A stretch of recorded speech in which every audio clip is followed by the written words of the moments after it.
एक पावसामुळे उडाली पुणेकरांची दानादान। 86 वर्षांनी ढगांनी पाण्याचा इतका रतीब घातला। नगरमध्ये 2 धनगर आंदोलक अचानक बेपत्ता। गोदावरीच्या काठावर चिठ्ठी सापडली, जलसमाधी घेतल्याचा संशय। तर पूजा खेडकरला अटकेपासून 4 ऑक्टोबर पर्यंत दिलासा। तपासात मोठा कट समोर येत असल्याचा पोलिसांचा दावा। तर सोन्याचा भाव सामान्यांच्या आवाक्याबाहेर, तोळ्याला 75,000 रुपये मोजावे लागणार। चांदीने 90,000चा टप्पा ओलांडला। देशातील न्यायव्यवस्थेचे संघीकरण झालंय। 15 दिवसांच्या तुरुंगवासाच्या शिक्षेनंतर संजय राऊत कडाडले। तर पावसामुळे मोदींचा दौरा रद्द।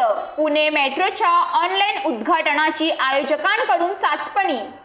मुंबई, ठाणे आणि रायगडमध्ये आजही मुसळधार पावसाचा इशारा। हवामान विभागाकडून ऑरेंज अलर्ट कायम।